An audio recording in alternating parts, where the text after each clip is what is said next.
Well, in this following vid, we're going to be having a look at, well, the inside really.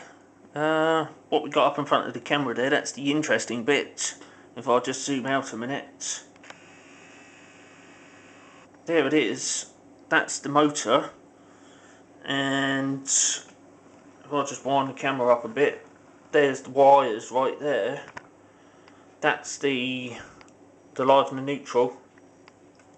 I'll strip the ends back and we're going to do a little test on that to see if the motor is still functional or not, and then that will determine whether it's repairable. On, I think it was the neutral that went, there's some spark marks on that where it's the individual strands have melted through, and then it's basically, like I said in the other video, the flex just blew clean off. So I don't know if that's on or off or not, but there's a switch there, and I'm just going to give that a quick touch on there. And yeah, that's still fully functional. That's just a good circuit in there. Switch is still on. I will just turn that switch off, and then touch that on there. Yeah, that's off now. So yeah, that's still good. That I'll just turn it back on again.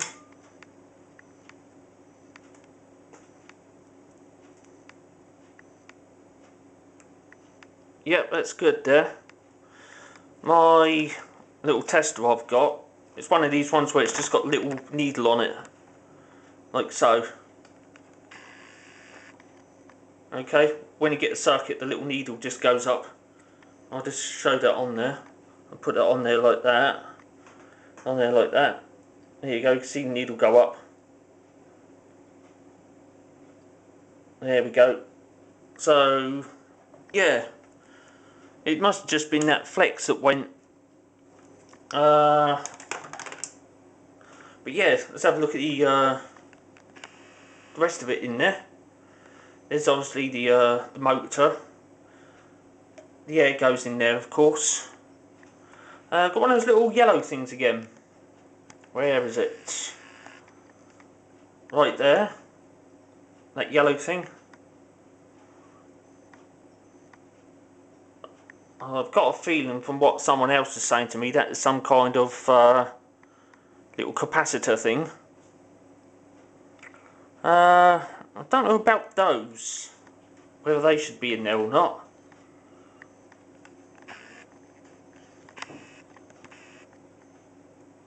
But there we are, they're in there. Yeah. So got the wires to the motor there. Let's try and work out the little circuit on this. Okay. Zoom that camera right out. Okay, what we got, here's the motor there. Okay, there's one wire connected on there, and the other wire is connected on there. That one's got two wires going into it for some reason. Okay. And there's that nut thing there.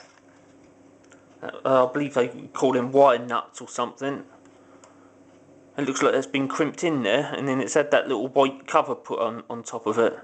I don't think that's removable, so that's probably not such a bad thing. But yeah, that the fuse in the plug that goes to the the plug fuse that goes to this, it has gone. So when that went, though, must have touched inside the flex and it just went pop. But yeah, didn't it go off a bit of a bang? I can't remember how old this vacuum cleaner is now, but there's like something in there. Oh, a little hole in the motor. Let's put that back in. But yeah, so it comes in, that live wire comes in, obviously goes straight to the switch, and then when it comes out of the switch there, it goes straight to the motor. And then there's this other little live wire here. It goes to that one of those wire nut things, through that bit of hocus pocus, and then joined to neutral. So that little yellow thing, it is connected across the live and the neutral, whatever it is. It says on the MKP Jimson, my hands are getting flipping terrible state here. I very much doubt we get on that, because this camera isn't the best at the best of times.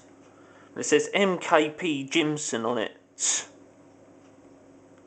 Yeah, it is a capacitor actually. It says 0.15 microfarads. So there we go, that's what that is. It's a little capacitor. Being connected across the live and the neutral like that is obviously for AC. So there we go. It's in there. So yeah, that's what basically happened with that. Those connections there, they are for the mains incoming supply. And yeah, just stresses and strains and whatnot over the years. We've had this vacuum clean for quite some years now. But yeah, the stresses and strains and whatnot, and it's just gone pop. What I might do when repairing this is just put a connector strip on that, because there's plenty of space in that enclosure for the connector strip to go in. And then run a new cable. Here's the enclosure there. The inside that hole, just inside there, is a cord clamp. So that's not an issue. So I can have the wires connected onto there. Okay, the connector strip. Have that go up inside there on the cord clamp, and then come out of there the new piece of flex. So there we go. Let's have a look inside there. Ooh, brushes. I wonder why it's got this little thing around it. It's like a little sponge. I wonder why that's on there. There's a connection there to winding, one of the windings. That's in there.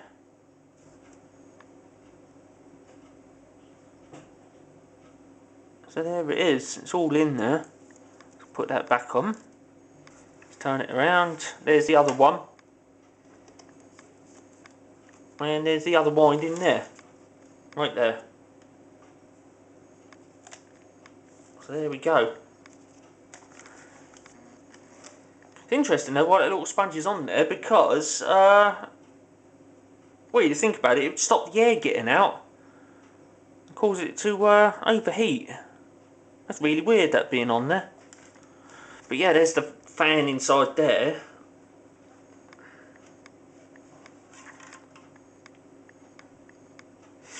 But yeah, that's my little bit of guesswork for that. That flex did pop. So it's nothing to do with the motor inside. It's all fine and functional inside there. It's just popped, basically. Right, where's that switch? There it is, there's the switch there.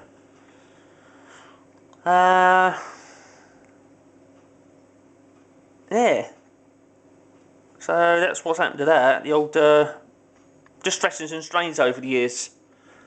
The flex has been stressed and strained and whatnot, and it's gone pop. But yeah, when that happened, all the sparks that come shooting out, and then the flex just blew clean off. That was a bit frightening actually. Just going around and it started revving up and stopping and starting and stopping, and then boom. I mean, I know at the time I found it funny, but flipping out. I mean, afterwards, after I found it funny, but at the time when it went, it frightened the wits out of me. And I think it would you as well, if you're using the vacuum cleaner and then all of a sudden the flex comes shooting off with a load of sparks, with it being propelled out by a load of sparks. But there we go. In another little video, what I might do with this is put a temporary connection on that with a plug, temporary connection plug. Okay, we'll whip out the Fun Jiggery Pokery unit, and of course the 10 amp puppy for Variac, and yeah, we'll see if this starts up. Okay, I shall carefully wind it up on Variac, and yeah, we'll see if it starts up. I won't be able to get it up to speed too much because well, I've got a feeling that motor just being sat there loose like that, if I just bunged it straight on, it would just launch itself across the kitchen.